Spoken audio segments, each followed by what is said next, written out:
ಕೆಲವೊಬ್ಬರು B P ಎಲ್ಗೆ ಅರ್ಹರಿರ್ತಾರೆ, ಅರ್ಥ ಆಯ್ತಾ. ದಾಖಲಾತಿಗಳೆಲ್ಲ ಕರೆಕ್ಟಾಗಿರ್ತದೆ. ಬಟ್ ಆದರೆ ರಿಜೆಕ್ಟ್ ಏನಕ್ಕೆ ಮಾಡಿರಬಹುದು, ಮೈನಾಗಿ ಏನಕ್ಕೋಸ್ಕರ ರಿಜೆಕ್ಟ್ ಆಗಿದೆ ಅಂತ ಅದರಲ್ಲೇ ತೋರಿಸ್ತಿರ್ತಾರೆ, ಅರ್ಥ ಆಯ್ತಾ.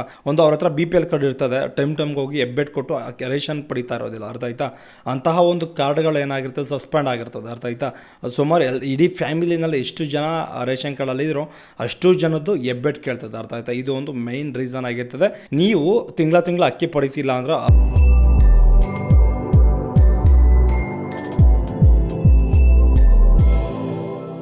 ಹಲೋ ಗೈಸ್, ಹೇಗಿದ್ದೀರಾ? ವೆಲ್ಕಮ್ ಟು ರಿಚ್ ರೇಷ ಚಾನಲ್ಗೆ ಸ್ವಾಗತ, ಸುಸ್ವಾಗತ. ಸ್ನೇಹಿತರೆ, ಇವತ್ತಿನ ಈ ವಿಡಿಯೋದಲ್ಲಿ ರೇಷನ್ ಕಾರ್ಡ್ ಕ್ಯಾನ್ಸಲ್ ಆಗಿರುವಂಥ ಒಂದು ಲಿಸ್ಟ್ಗಳು ಬಿಟ್ಟಿದ್ದಾರೆ. ಇದ್ರ ಬಗ್ಗೆ ಫುಲ್ ಡೀಟೇಲ್ ಆಗಿ ಯಾವ ರೀತಿ ಚೆಕ್ ಮಾಡ್ಕೊಳ್ಳೋದು, ಎಲ್ಲಿ ಚೆಕ್ ಮಾಡ್ಕೊಳ್ಬೇಕು, ಅದೇ ರೀತಿ ಹೇಗೆ ಚೆಕ್ ಮಾಡ್ಕೊಳ್ಬೇಕು, ಇದ್ರ ಬಗ್ಗೆ ಫುಲ್ ಡೀಟೇಲ್ ಆಗಿ ಎಕ್ಸ್ಪ್ಲನೇಷನ್ ಮಾಡ್ತಾ ಹೋಗ್ತೀನಿ. ಅದೇ ರೀತಿ ರಿಜೆಕ್ಟ್ ಆಗಿರುವಂಥ ಒಂದು ರೇಷನ್ ಕಾರ್ಡ್ಗಳ ಪಟ್ಟಿ ಯಾವ ರೀತಿ ಇರ್ತದೆ, ಅದೇ ರೀತಿ ತುಂಬ ಇಂಪಾರ್ಟೆಂಟ್ ಆಗಿರುವಂಥದ್ದು ಯಾವ ತಿಂಗಳದು ಒಂದು ರಿಜೆಕ್ಟನ್ನು ಮಾಡಿದ್ದಾರೆ, ಇದ್ರ ಬಗ್ಗೆ ಫುಲ್ ಡೀಟೇಲ್ ಆಗಿ ತಿಳಿಸ್ಕೊಡ್ತಾ ಹೋಗ್ತೀನಿ. ದಯವಿಟ್ಟು ನಮ್ಮ ಚಾನಲ್ಗೆ ಯಾರಾದರೂ ಫಸ್ಟ್ ಟೈಮ್ ವಿಸಿಟ್ ಮಾಡಿದರೆ ಕೂಡಲೇ ಸಬ್ಸ್ಕ್ರೈಬ್ ಮಾಡಿಕೊಂಡು ಹಾಗೆ ಬೆಲ್ ಐಕಾನ್ ಬಟನ್ ಮೇಲೆ ಕ್ಲಿಕ್ ಮಾಡಿ. ಬನ್ನಿ ಗೈಸ್, ಈ ವಿಡಿಯೋ ಸ್ಟಾರ್ಟ್ ಮಾಡೋಣ. ಸತ್ರ ಮೊದಲನೇ ಪಾಯಿಂಟ್ ಯಾವುದು ಅಂದರೆ, ಮೇಯ್ನಾಗಿ ಏಪ್ರಿಲ್ ತಿಂಗಳಲ್ಲಿ ಬಿಡುಗಡೆ ಮಾಡಿರುವಂಥ ಒಂದು ಪಟ್ಟಿ ಅಂತಲೇ ಹೇಳ್ಬೋದು. ಅದೇ ರೀತಿ ಹೋದ ತಿಂಗಳಾಗಿರ್ಬೋದು. ಅಂದರೆ ರೇಷನ್ ಕಾರ್ಡ್ಗಳು ಎಂಥವ್ರು ರಿಜೆಕ್ಟ್ ಆಗಿರ್ತದೆ ಗೊತ್ತಾ? First of all ration card reject ಮಾಡಿರುವಂಥ ಒಂದು ಉದ್ದೇಶ ಏನಪ್ಪ ಅಂದರೆ, ನೀವು ಒಂದು ಬಿ ಪಿ ಎಲ್ ರೇಷನ್ ಕಾರ್ಡ್ಗೆ ಅರ್ಹರಿಲ್ಲ ಅಂದರೆ ರಿಜೆಕ್ಟ್ ಮಾಡಿರ್ತಾರೆ, ಅರ್ಥ ಆಯ್ತಾ. ಅರ್ಹರ ಅಂದರೆ ಯಾವ ರೀತಿ ಅರ್ಹರಿರಬೇಕು, ಮೇಯ್ನಾಗಿ ಅವ್ರು ಕೊಟ್ಟಿರುವಂಥ ಒಂದು 8ರಿಂದ 9 ಕಂಡೀಷನ್ಸ್ಗಳಿಗೆ ನೀವು ಎಲಿಜಿಬಲ್ ಇರಬಾರ್ದು. ಒಂದೇ ಒಂದು ಮನೆಯಲ್ಲಿ ಒಂದು ಬಿ ಪಿ ಎಲ್ ಕಾರ್ಡ್ಗೆ ಮಾತ್ರ ಅವಕಾಶಗಳನ್ನು ಕೊಡ್ತಾರೆ. ಅದೇ ರೀತಿ ಕಾರ್ಗಳಿರಬಾರ್ದು, ಅಂದರೆ ವೈಟ್ ಬೋಲ್ಡ್ ಐಷಾರಾಮಿ ಕಾರ್ಗಳಿರಬಾರ್ದು.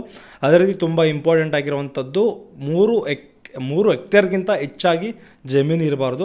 ಇಷ್ಟು ಒಂದು ಸಿಕ್ಕಾಪಟ್ಟೆ ಇದೆ. ಗೌರ್ಮೆಂಟ್ ಕೆಲಸ ಇರ್ಬೋದು, ಐ ಟಿ ರಿಟರ್ನ್ಸ್ ಮಾಡಬಾರ್ದು, GST ಪೇ ಮಾಡಬಾರ್ದು, ಅದೇ ರೀತಿ ಸರ್ಕಾರಿ ಕೆಲಸದಲ್ಲಿ ಇರಬಾರ್ದು. ಅದೇ ರೀತಿ ಮೇಯ್ನಾಗಿ ತುಂಬ ಇಂಪಾರ್ಟೆಂಟ್ ಆಗಿರುವಂಥದ್ದು 1000 ಸ್ಕ್ವೇರ್ ಫೀಟ್ಗಿನ ಹೆಚ್ಚಾಗಿ ಮನೆ ಇರಬಾರ್ದು. ಈ ಥರ ಒಂದು ಕಂಡೀಷನ್ಸ್ಗಳು ಇದ್ದಾವೆ, ಅರ್ಥ ಆಯ್ತಾ. ಈ ಥರ ಒಂದು ಕಂಡೀಷನ್ಸ್ಗಳು ಇದ್ದರೆ ಏನು ಮಾಡ್ತಾ ಇದ್ದಾರೆ ಅಂದರೆ, ಈ ಥರ ಎಲ್ಲ ವೆರಿಫಿಕೇಷನನ್ನು ಮಾಡಿ, ರೀಚೆಕ್ ಮಾಡಿ, ರೀವೆರಿಫಿಕೇಷನ್ ಮಾಡಿ, 6 ಎಕರೆಗಿಂತ ಯಾರು ಭೂಮಿ ಜಾಸ್ತಿ ಇದೆಯೋ, 5 ಎಕರೆಗಿಂತ ಯಾರಿಗೆ ಭೂಮಿ ಜಾಸ್ತಿ ಇದೆಯೋ ಅಂಥವ್ರದ್ದೆಲ್ಲ ಲೀಸ್ಟ್ ಮಾಡಿ ಏನು ಮಾಡ್ತಿದ್ದಾರೆ, ರಿಜೆಕ್ಟನ್ನು ಮಾಡ್ತಿದ್ದಾರೆ. ಇಲ್ಲ ಬಿ ಪಿ ಎಲ್ ಕಾರ್ಡು ಅವ್ರ ಹತ್ರ ಸರ್ಕಾರಿ ಕೆಲಸದಲ್ಲಿ ಇರ್ತಾರೆ, ಬಿಟ್ಬಿಟ್ಟಿರ್ತಾರೆ, ಅಂಥದ್ದು ಸಹ ಒಂದು ಎ ಪಿ ಎಲ್ ಇರೋದನ್ನು ಬಿ ಪಿ ಎಲ್ ಮಾಡಿಸ್ಕೊಳ್ಳೋದಕ್ಕೆ ಹೋಗಿರ್ತಾರೆ. ಅಂಥವನ್ನೆಲ್ಲ ಮೇಯ್ನಾಗಿ ತುಂಬ ಇಂಪಾರ್ಟೆಂಟ್ ಆಗಿರುವಂಥದ್ದು ಏನಪ್ಪ ಅಂದರೆ ರಿಜೆಕ್ಟ್ ಮಾಡಿರ್ತಾರೆ. ಇದು ಒಂದು ಮೇಯ್ನ್ ಕಾರಣ ಅಂತಲೇ ಹೇಳ್ಬೋದು. ಈ ಥರ ಒಂದು ರೀಸನ್ಸ್ಗಳಿದ್ರೆ ಮಾತ್ರ ರಿಜೆಕ್ಟ್ ಮಾಡಿರ್ತಾರೆ, ಅರ್ಥ ಆಯ್ತಾ.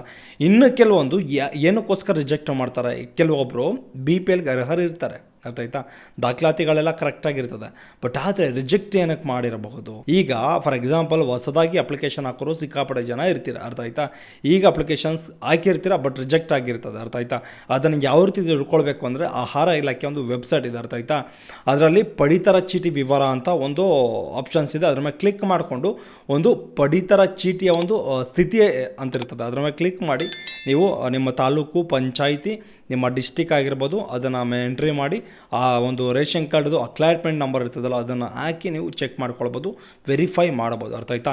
ಈ ರೀತಿಯಲ್ಲೂ ಸಹ ನೀವು ವೆರಿಫಿಕೇಷನನ್ನು ಮಾಡಿಸ್ಕೊಳ್ಬೋದು, ಅಂದರೆ ಚೆಕ್ ಮಾಡಿಸ್ಕೊಳ್ಬೋದು. ಸ್ಟೇಟಸನ್ನು ರಿಜೆಕ್ಟ್ ಆಗಿದ್ದರೆ ನೀವೇನು ಮಾಡ್ಬೋದು ಅಂದರೆ, ಮೈನಾಗಿ ಏನಕ್ಕೋಸ್ಕರ ರಿಜೆಕ್ಟ್ ಆಗಿದೆ ಅಂತ ಅದರಲ್ಲೇ ತೋರಿಸ್ತಿರ್ತಾರೆ, ಅರ್ಥ ಆಯ್ತಾ.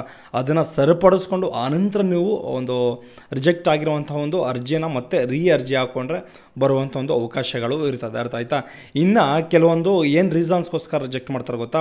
ಒಂದು ಅವ್ರ ಹತ್ರ ಬಿ ಪಿ ಎಲ್ ಕಾರ್ಡ್ ಇರ್ತದೆ, ಟೈಮ್ಗೆ ಹೋಗಿ ಹೆಬ್ಬೆಟ್ ಕೊಟ್ಟು ರೇಷನ್ ಪಡಿತಾ ಇರೋದಿಲ್ಲ, ಅರ್ಥ ಆಯ್ತಾ. ಅಂತಹ ಒಂದು ಕಾರ್ಡ್ಗಳು ಏನಾಗಿರ್ತದೆ, ಸಸ್ಪೆಂಡ್ ಆಗಿರ್ತದೆ, ಅರ್ಥ ಆಯ್ತಾ. ಅವ್ರು ಹೋಗ್ಬಿಟ್ಟು KYC ಮಾಡಿಸ್ಕೊಂಡ್ರೆ ಮಾತ್ರ ಒಂದು ರೇಷನ್ ಕಾರ್ಡ್ ಆಗಿರ್ಬೋದು, ಅಥವಾ B P L ration card ಆಗಿರ್ಬೋದು, ಅಥವಾ APL ಆಗಿರ್ಬೋದು ಆ್ಯಕ್ಟಿವೇಟ್ ಆಗುತ್ತೆ, ಅರ್ಥ ಆಯ್ತಾ. APL ಅಷ್ಟೇ ರಿಜೆಕ್ಟ್ ಮಾಡುವಂಥ ಒಂದು ಸಾಧ್ಯತೆಗಳು ಸಹ ಹೆಚ್ಚಾಗಿರ್ತದೆ. ಈ ಥರ ಹೆಬ್ಬೆಟ್ ಕೊಟ್ಟು ತಿಂಗಳು ಕರೆಕ್ಟಾಗಿ ರೇಷನನ್ನು ತೊಗೊಳ್ಬೇಕಾಗುತ್ತೆ. ನೀವು ರೇಷನ್ ಕಾರ್ಡ್ ತೊಗೊಳ್ತಿರೋ ಬಿಡ್ತಿರೋ ಸೆಕೆಂಡ್ರಿ, ಮಂತ್ಲಿ ಒಂದು ಹೆಬ್ಬೆಟ್ಟನ್ನು ಕೊಡಲೇಬೇಕಾಗುತ್ತೆ. ಇದನ್ನು ದಯವಿಟ್ಟು ಅರ್ಥ ಮಾಡ್ಕೊಳ್ಳಿ. ಅದೇ ರೀತಿ ವರ್ಷಕ್ಕೆ 1 ಸಾರಿ ಆಗಿರ್ಬೋದು, 2 ಸಾರಿ ಆಗಿರ್ಬೋದು, ಇಡೀ ಫ್ಯಾಮಿಲಿನೂ ಒಂದು ಪೂರ್ತಿಯಾಗಿ ಹೆಬ್ಬೆಟ್ಟನ್ನು ಕೊಡುವಂಥ ಒಂದು ಸಾಧ್ಯತೆಗಳು ಇರ್ತದೆ, ಅರ್ಥ ಆಯ್ತಾ. ಯಾಕೆಂದರೆ ಒಂದು ಆಹಾರ ಇಲಾಖೆಯಿಂದ ಒಂದೊಂದು ಸಾರಿ ಒಂದು ಡೆತ್ ಆಗಿರೋರು ಇರ್ತಾರೆ, ಆಗದೇ ಇರೋರು ಇರ್ತಾರೆ, ಅರ್ಥ ಆಯ್ತಾ. ಡೆತ್ ಆಗಿರೋರನ್ನ ತಿಳ್ಕೊಳ್ಬೇಕು, ಅದೇ ರೀತಿ ಮೇಯ್ನಾಗಿ ಯಾರಿದ್ದಾರೆ ಯಾರಿಲ್ಲ ಅಂತ ತಿಳ್ಕೊಳ್ಬೇಕು ಅಂತ ಏನು ಮಾಡ್ತಾರೆ ಅಂದರೆ, ಅವರು ಒಂದು ರೇಷನ್ ಕಾರ್ಡ್ಗಳನ್ನ ಏನು ಮಾಡ್ತಾರೆ, ತುಂಬ ಇಂಪಾರ್ಟೆಂಟಾಗಿ ಸುಮಾರು ಇಡೀ ಫ್ಯಾಮಿಲಿನಲ್ಲಿ ಎಷ್ಟು ಜನ ರೇಷನ್ ಕಾರ್ಡಲ್ಲಿ ಇದ್ರೋ ಅಷ್ಟು ಜನದ್ದು ಹೆಬ್ಬೆಟ್ ಕೇಳ್ತದೆ, ಅರ್ಥ ಆಯ್ತಾ. ಇದು ಒಂದು ಮೈನ್ ರೀಸನ್ ಆಗಿರ್ತದೆ. ಇದರಲ್ಲೇನಾದರೂ ನೀವು ಹೆಬ್ಬೆಟ್ ಕೊಟ್ಟಿಲ್ಲ ಅಂದರೆ ರಿಜೆಕ್ಟ್ ಆಗಿರುವಂಥ ಅಂದರೆ ಆ ಮೆಂಬರು ಡಿಲೀಟ್ ಆಗ್ಬೋದು, ಅರ್ಥ ಆಯ್ತಾ. ಈ ಥರ ಒಂದು ಪ್ರಾಬ್ಲಮ್ಗಳು ಸರ್ವೇ ಸಾಮಾನ್ಯವಾಗಿ ಬರುವಂಥದ್ದು, ಅರ್ಥ ಆಯ್ತಾ. BPL ಕಾರ್ಡ್ಗಾಗಿರ್ಬೋದು, APL ಕಾರ್ಡ್ಗಾಗಿರ್ಬೋದು, ಅರ್ಥ ಆಯ್ತಾ. ಈಗ ಫಾರ್ ಎಕ್ಸಾಂಪಲ್ ಇವಾಗ ರೇಷನ್ ಕಾರ್ಡ್ಗಳು ನಿಮ್ಮ ಹತ್ರ ಇರ್ತವೆ ಅಂತ ತಿಳ್ಕೊಳ್ಳಿ.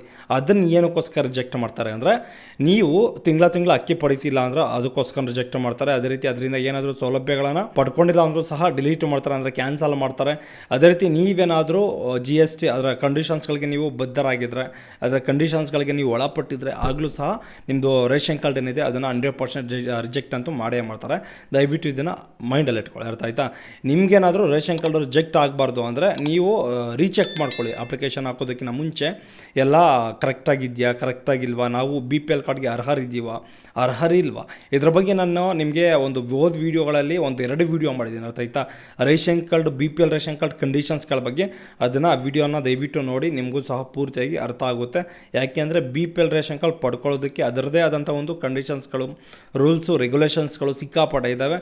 ಈ ವಿಡಿಯೋದಲ್ಲಿ ಅದನ್ನೆಲ್ಲ ಹೇಳ್ತಾ ಕೂತ್ಕೊಂಡ್ರೆ ಎಷ್ಟು ಸರಿ ಹೇಳ್ತೀರಂತ ನೀವು ಕಾಮೆಂಟನ್ನು ಮಾಡ್ತೀರ, ಅರ್ಥ ಆಯ್ತಾ. ಯಾಕೆಂದರೆ ವಿಡಿಯೋದಲ್ಲಿ ನಾನು ನಿಮಗೆ ತಿಳಿಸ್ಕೊಟ್ಟಿದ್ದೀನಿ. ದಯವಿಟ್ಟು ಆ ವಿಡಿಯೋದಲ್ಲಿ ಪೂರ್ತಿಯಾಗಿ ಹೇಳಿದ್ದೀನಿ, ಆ ವಿಡಿಯೋವನ್ನು ವಾಚ್ ಮಾಡಿ, ಯಾರು ಸಹ ಮಿಸ್ ಮಾಡ್ಕೊಳ್ಬೇಡಿ. ಅದೇ ರೀತಿ ಮೈನಾಗಿ ತುಂಬ ಇಂಪಾರ್ಟೆಂಟ್ ಆಗಿರುವಂಥದ್ದು ಏನಪ್ಪ ಅಂದರೆ ತಿಂಗಳು ರೇಷನ್ ಕಾರ್ಡ್ ಅಂದರೆ ಈ ತಿಂಗಳು ರೇಷನ್ ಕಾರ್ಡ್ಗಳು ಸಿಕ್ಕಾಪಟ್ಟೆ ರಿಜೆಕ್ಟ್ ಆಗಿದೆ. ಅಂತಹ ಒಂದು ರೇಷನ್ ಕಾರ್ಡ್ಗಳನ್ನು ಲಿಸ್ಟ್ ಬಿಡುಗಡೆ ಮಾಡಿದ್ದಾರೆ, ಅರ್ಥ ಆಯ್ತಾ. ನೀವು ಹೋಗ್ಬಿಟ್ಟು ಆಹಾರ ಇಲಾಖೆಯಲ್ಲಿ ಚೆಕ್ ಮಾಡ್ಕೊಳ್ಬೋದು. ನಿಮ್ಮ ಡಿಸ್ಟಿಕ್ಕು, ನಿಮ್ಮ ತಾಲೂಕನ್ನು ಹಾಕಿದ್ರೆ ಅಲ್ಲಿ ನಿಮ್ಮದು ರೇಷನ್ ಕಾರ್ಡ್ ನಂಬರ್ ಇದೆಯಾ ಇಲ್ವಾ ಅಂತ ಚೆಕ್ ಮಾಡಿಕೊಂಡು ನೀವು ಇದು ಮಾಡ್ಕೊಳ್ಬೇಕಾಗುತ್ತೆ. ರೇಷನ್ ಕಾರ್ಡ್ ಏನಾದರೂ ಅದರಲ್ಲಿ ರಿಜೆಕ್ಟ್ ಆಗಿರುವಂಥ ಒಂದು ಲೀಸ್ಟ್ ಏನಾದರೂ ಬಂದಿದ್ದರೆ ನೀವು ಫುಡ್ ಆಫೀಸ್ಗೆ ವಿಸಿಟ್ ಮಾಡಿ ಕಂಪ್ಲೀಟಾಗಿ ರಿಜೆಕ್ಟ್ ಆಗಿದೆಯಾ ಅಥವಾ ಪೆಂಡಿಂಗ್ ಇದೆಯಾ, ಸಸ್ಪೆಂಡ್ ಆಗಿದೆಯಾ, KYC ಮಾಡಿಸ್ಬೇಕಂತ ತಿಳ್ಕೊಂಡು ಏನು ಮಾಡಿಸ್ಕೊಳ್ಬೇಕು ಅಂತ ನಿಮ್ಗೆ ಅನಿಸುತ್ತೋ ದಯವಿಟ್ಟು ಅದನ್ನು ಮಾಡಿಸ್ಕೊಳ್ಳಿ, ಅರ್ಥ ಆಯ್ತಾ. ಯಾಕೆಂದರೆ ಹೊಸ್ದಾಗಿ ಅರ್ಜಿ ಸಲ್ಲಿಸಬೇಕು ಅಂದರೆ ಹೊಸ್ದಾಗಿ ಅರ್ಜಿಯನ್ನು ಹಾಕಬೇಕಾಗುತ್ತೆ. ಅದೇ ರೀತಿ ಹೊಸ್ದಾಗಿ ಅರ್ಜಿ ಅಂದರೆ KYC ಮಾಡಿಸ್ಕೊಳ್ಳೋದಾಗಿರ್ಬೋದು, ಸಸ್ಪೆಂಡ್ ಆಗಿದ್ದರೆ ಕಾರ್ಡನ್ನು KYC ಮಾಡಿಸ್ಕೊಂಡ್ರೆ ಸರಿ ಹೋಗುತ್ತೆ, ಅರ್ಥ ಆಯ್ತಾ. ಇದನ್ನು ದಯವಿಟ್ಟು ಫಾಲೋ ಮಾಡಿ. ಇದರಲ್ಲಿ ನಿಮ್ಗೆ ಏನಾದರೂ ಡೌಟ್ಸ್ಗಳಿದ್ರೆ ದಯವಿಟ್ಟು ಕಮೆಂಟ್ ಮಾಡಿ, ಅದಕ್ಕೆ ನಾನು ರಿಪ್ಲೈ ಕೊಡುವಂಥ ಒಂದು ಪ್ರಯತ್ನ ಮಾಡ್ತೀನಿ. ದಯವಿಟ್ಟು ನಮ್ಮ ಚಾನಲ್ಗೆ ಯಾರಾದರೂ ಫಸ್ಟ್ ಟೈಮ್ ವಿಸಿಟ್ ಮಾಡಿದ್ರೆ ಕೂಡಲೇ ಸಬ್ಸ್ಕ್ರೈಬ್ ಮಾಡಿಕೊಂಡು ಹಾಗೆ ಬೆಲ್ ಐಕಾನ್ ಬಟನ್ ಮೇಲೆ ಕ್ಲಿಕ್ ಮಾಡಿ. ಬಾಯ್, ನೆಕ್ಸ್ಟ್ ಹೋದಲ್ಲಿ ಸಿಗೋಣ.